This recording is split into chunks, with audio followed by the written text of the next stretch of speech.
Alright guys, we're here with Riley Hubatka, and Riley, thanks for hanging out with us. Oh, of course. We're going to work right now, and I just wanted to talk to you just about a few things. Mm-hmm. It won't be long. I won't take much fine. of your time. I know time is money. No? In the last year, how many times have you been to Los Angeles? 5. That's awesome. What's your favorite thing about it? Seeing my friends. Oh yeah? I have so many good friends out there. Okay. And it's always very nice to see them. There are some really good food places too. Food places or restaurants. I don't know why I call them food places, but That's some all really right. great Nerves restaurants. really get to you, right? Okay, when you think about the best kinds of food places, what is like your go-to? In LA? In LA. A place called Pink Taco. It is taco place. So good. Hence the name. Yeah, just thought I'd explain a little bit. Is so it- good. Dude, I'm so hungry right now. Yeah, me too. That's why on the way to work, we're gonna grab some Taco Bell. Great. Talk about. We're going to your favorite place. I It's know. not Pink Taco, but taco Wait. is in the name. Can you guess it? Taco Bell. That's Taco Bell. Let's freaking do it. Are you ready? Yes. Taco Bell is my all-time favorite fast food restaurant. I Or feel like it's largest. very, like, I know it's Taco Bell, it's very familiar, but I also feel like that choice is very eclectic. I don't know what that word means. Unique. Okay. It's very unique, Yeah. you know? Yeah. Like, I feel like my place would be Chick-fil-A, which is so, That's so like... generic. Exactly. Everyone loves Chick-fil-A. Exactly. When have you ever met someone that's like, my favorite fast food chain is Taco Bell? Hence, you know, Eclectic. the phrase. Yeah. Hence being eclectic. Oh, man. Well, speaking of eclectic, we're here. Okay. You just take. You take yours. You really? Wow. Is that what you have to do? Yeah. What was after the first sip? It would be like John. Have you had a beefy 5-layer burrito?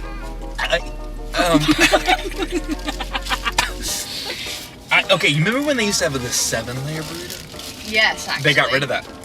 I never had it, but I know what you're talking I'm telling you, Riley, it was amazing. This is delicious, Riley. It's so good, isn't it? But this is what you're made of. Yeah. You know, speaking of what you're made of, talk about the Holy Spirit real quick. You know, you go to LA, you see a bunch of your friends. Have some good Like, food. what makes a good friend? This isn't, like, obviously not going to be, like, the number one thing for everyone, but for me, I think being good at communication is a really big thing in any relationship. You could be, like, you know, romantic relationship, too. But friendship specifically, I'm really, really big on communication because miscommunications can cause a lot of issues, and that can easily just be avoided if you are able to talk to someone openly. Okay. So, I feel like that's a really big thing for me. This is like more like dating advice with Riley. No, Hubatka. that's I like speaking of this. friendship, No, that's too. good. That's good. This is great. A lot of people need to hear that. You know what I'm saying? Because they're in dating and relationships. They don't even know how to communicate. Yeah. Just tell me how you feel. Like, if I do something wrong, I want you to tell me. Like, I want to talk about it, you know? Things that stay hidden or silent, it never ends up good. It makes the whole issue bigger than it needs to be. So learning how to talk and trust your friend, trust is a huge one. I feel like that's a given, really, in any relationship, but I just keep saying relationship, friendship. Yeah.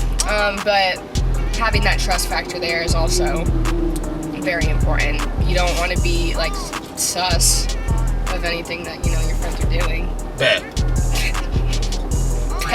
Bet, bruh. Bet. Don't say that. I just imagine him like snapping. Get past this feeling. It's tell myself you're not coming back.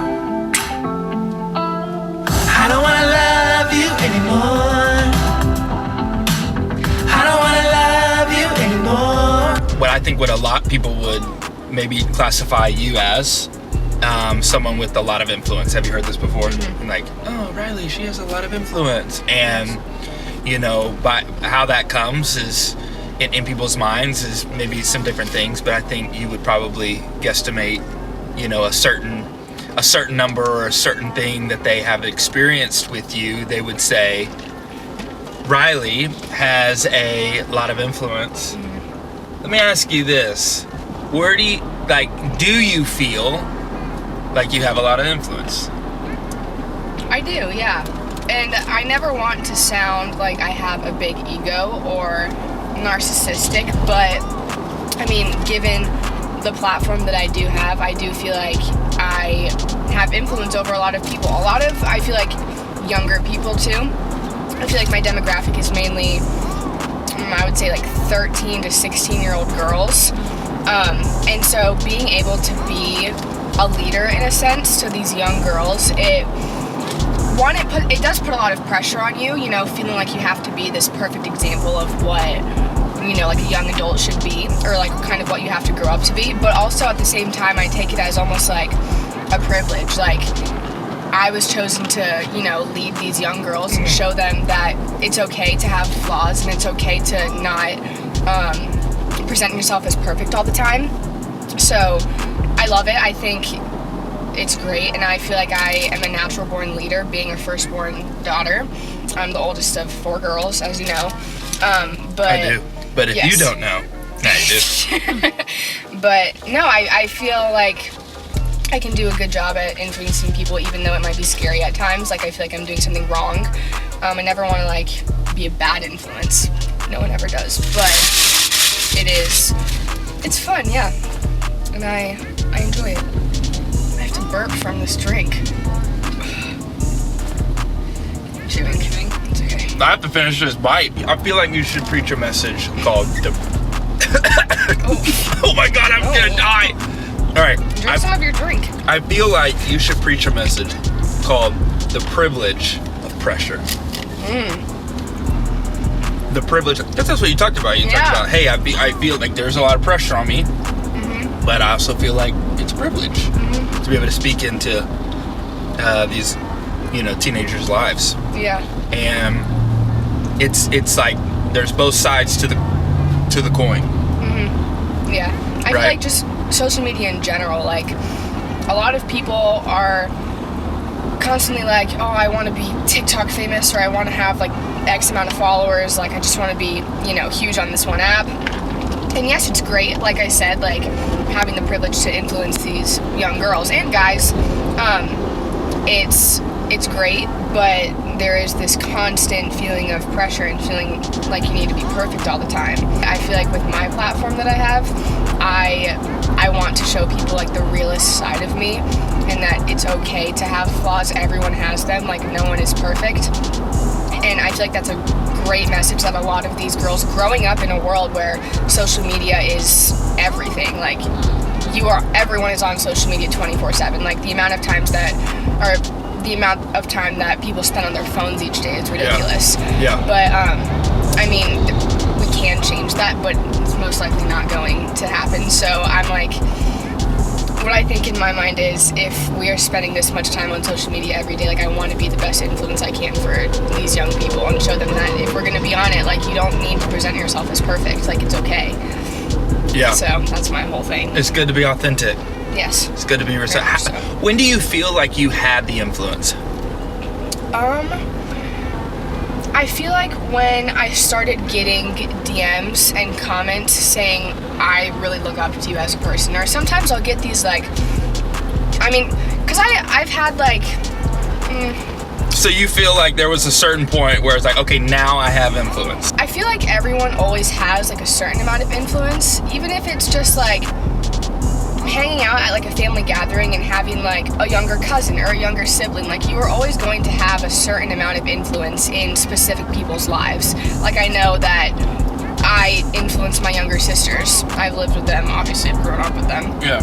And so I've always had influence over them, and I've wanted to make sure that I set a good example of what a big sister is, almost like a mini mom, but also like teaching them like what a friend is like, you know, how to treat others kindly and with passion. But when it came to social media influence, I would say when I started getting DMs and messages of people being like, hey, like you helped me through this really hard time. Like I was at such a low point in my life, and watching your videos and seeing how authentic you are, and you know, like the smile that you put on my face, like, it means so much to me. And I was like, wow. I was like, people, like, really look up to me in that sense. And that was kind of crazy for me to think about at first. I was like, I don't, like, feel any different. I don't feel like I'm better than all these other people who aren't on social media or don't get the privilege of, like, being on social media. But I was like, wow, these people, like, they actually like me, and they like watching my stuff.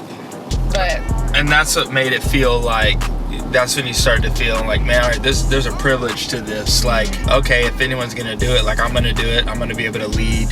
And, you know, you've heard, you know, leadership is influence, right? Yeah. And all right, I've got to take my platform and I've got to, you know, do with it the best that I can. Yeah. Because in reality, you're probably getting a lot more DMs than maybe anyone in this car. However, it's like, there are people out there that will look up to, and maybe you don't have any social media influence, right? Someone might be listening to this video or watching this video, and they're like, well, I ain't got really a social media influence, but they, like you said, they do have some sort of influence within their circles. And there are people who are like, hey, thank you for saying this because you helped me do this. But a lot of that is really because you looked at your influence through a different perspective. Mm-hmm. And I would say it was probably the perspective of privilege. Yeah.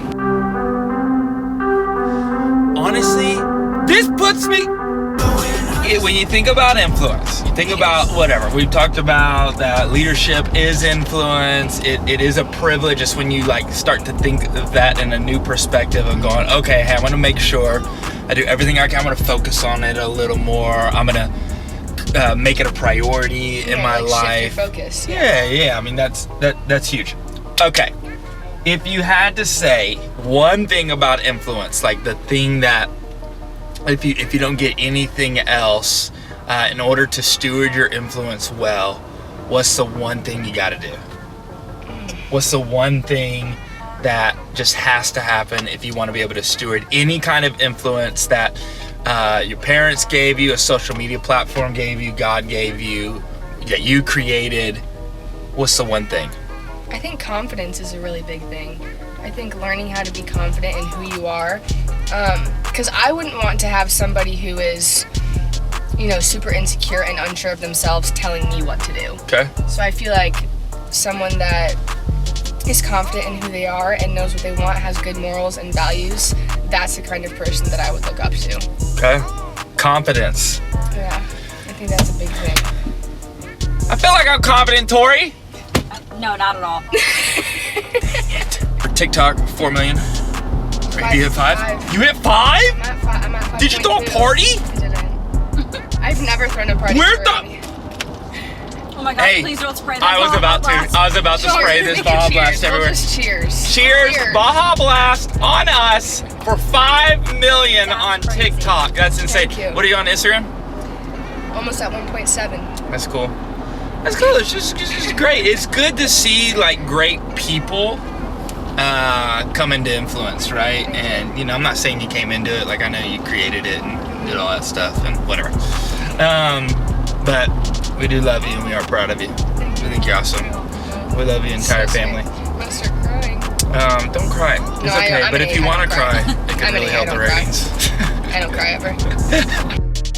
We're talking about TikTok. We're talking about Instagram. Do people call you Miss TikTok? Or am I the only one that does that?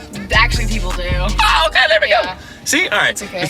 Now, you kind of got into a new endeavor. Yes, recently. Okay. Tell us about that. I'm on YouTube now. Oh, snappy. Well, welcome to the world of YouTube. We've been on it for a few years. No big deal. Currently, right now, we have more subscribers than Riley. That will only last for 2 more days. Why don't you give us a little shout out for your YouTube channel, since it is fairly new. It is. I've had it for 2 weeks. So, Ish. whatever we can do to spread the love. Well, guys, my YouTube is just my name. It's Riley Hubatka, so make sure to go subscribe to that. Post a lot of great vlogs and stuff. RILEYHUBATKA. Yes. Very good, actually. This is the #1 PJK song. I knew it. How did I know that? Your wife told me. God, this song.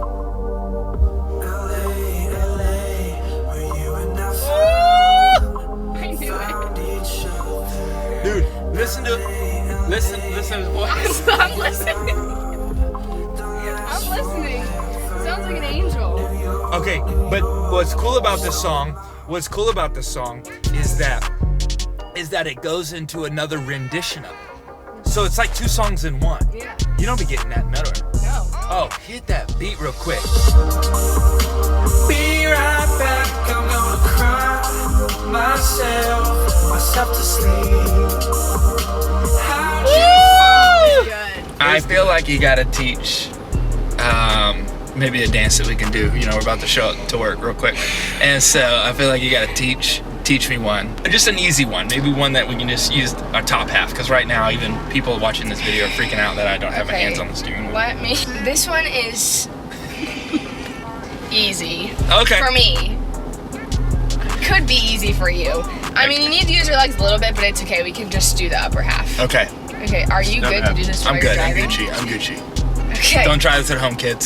See, Okay. we're safe. So basically, you're gonna start and you're just gonna go 1, 2. 1, 2. So it's I feel like I should be a friend.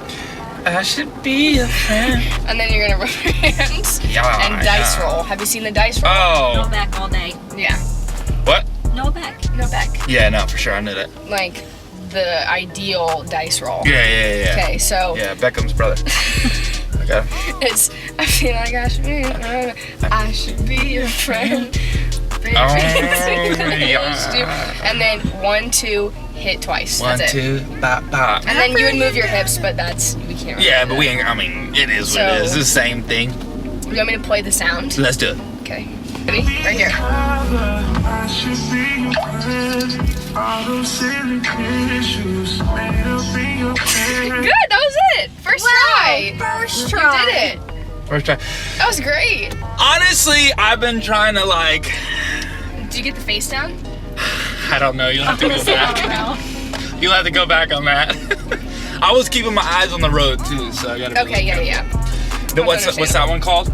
I don't know. I don't Bend think it like has- Beckham. His name's not Beckham. Oh, Noah what'd you say? Beck. Noah Beck. Yeah. Popular creator on TikTok. Okay. Would you be considered a popular creator on TikTok? Popular creators on TikTok are people that have a verified check, which I have. Oh. That's what it's called, a popular creator. Technically, Elevation Youth is a popular creator. Yes. Don't tell Josiah that. You'll get a big head. He'll be rolling around going, Come on. I'm the same as Riley. Yeah, we won't tell him. We won't tell It's him. okay. We definitely won't tell him that. We'll just keep that on the down low. What's the scariest thing about having people look up to you? The hate comments. Like, I rarely go through my comments. I just feel like I don't need to fill my head with negativity. Not that I get a ton of hate comments, but I think I've said this before. There could be 1,000 positive comments, and that one hate comment that I see will stick in my brain for the rest Yeah. of the day. Yeah. It just creates like unnecessary insecurities. Why do you think we do that? Think what? We take that one against the whole 1,000. Because I think we want to try and please everybody, and we see that one person that doesn't like us or, you know, points out a flaw in us, and we're like, why don't they like me? I'm trying so hard, like, to get these people to like me. Do we But, fall in that trap a lot where we try to be all things to all people? Yeah. Where do you see that unfold the most when you look at your friends? Or when you see popular creators creating stuff? Do you think it affects how they create? Do you think it affects just their social life? Do you think it affects their influence? I think it does affect their influence. I mean, it's impossible to please everybody. And I think influencers that have the most positive influence and are looked up to a lot don't care about that. But there are a lot of influencers, I feel like, that are constantly just trying to please everybody. And it looks different for everyone. I mean, depending on if you do dances or if, you know, like the certain genre that you're in on TikTok. But I just find it so stupid. Like, not everyone is going to like you, and that's okay. Yeah. Well, and that's the thing when you're talking about having influence, and you have this privilege of being able to be looked up to, and what you say, people are judging, and they're either for you or they hate you or whatever, right? Especially in today's culture, like, you know, that's why our team prays for y'all so much, because with this cancel culture stuff now, it's like it would be hard to thrive, much less survive. But you hear pastors and preachers talking, and maybe even like friends talk about like, hey, like, don't compare yourself. Like, you've heard your parents say that. Yeah. Don't compare yourselves to people. When does that begin to actually, like, that advice actually begin to hurt you? Because it, you know, we've heard even our Pastor Steven, talk about this idea of like comparison doesn't have to be bad. Like, it's when comparison debilitates you. It's when comparison gets to a game where you can't win it. Yeah. You know, and it becomes where you're starting to not believe in yourself. You're starting to degrade yourself. So when does it cross over from, maybe, I don't know, I know for 8s it's more of like a competition. You're like, oh, it can be better. You know, comparison can make you better. But when does it also, when does it begin to cross over that line to debilitation? And it, you know, you find yourself in a place where you're not utilizing the comparison in the right perspective. I think living in a world where we revolve and we rely on social media so much, it can get really unhealthy when, let's just say, your entire feed, at least in my case, like, let's say my entire feed is filled with like people that I follow, and I can go through their posts and be like, this girl is so pretty, like, why don't I look like that? Or, wow, like, she just seems to have like such a better personality, like, she's so much funnier than I am, like, why am I not like that? And I think it's more of like flipping your perspective, and instead of saying like, why aren't I like that, it's more of a thing like, you know what, she's gorgeous, but like, I love the way that I look. And again, I think it goes back to confidence. Like, I feel like you need to learn how to love yourself for who you are and realize that everyone's built differently, but everyone also has, how do I put this? Everyone always has like things that, I don't know a good way to put it. No, I think what you're trying to say is comparison becomes debilitating. Comparison becomes evil. Comparison becomes a problem when it revolves around you. And when all you're thinking about is self, and you're not thinking about, like what you said was, oh, you know what, she's gorgeous, but I love the way that I look. So the first thing that you said wasn't about you, it was about someone else. Right? And I think that's where comparison can kind of get jumbled up, and we can start taking it the wrong way. And but that's a constant battle. I mean, how do you get good at that? And I think people in y'all's, you know, in people who are experimenting what you're experiencing right now, people who are experiencing what you're experiencing right now, what you do in these moments will kind of redefine how to handle influence for the next generation. You know? People will oftentimes just put it to a number like 5 million. We celebrated that, and it's awesome. Or 1.7 on Instagram, but I mean, I don't. That's why, like, I don't celebrate the numbers, because I don't care if it's 10 million people. I don't care if it's 10,000 people, 10 people. Like, the amount of like people I have influence over, I don't feel like matters as much as like what I do with the influence that I have. That you have, You know? I love that. Well, we're here.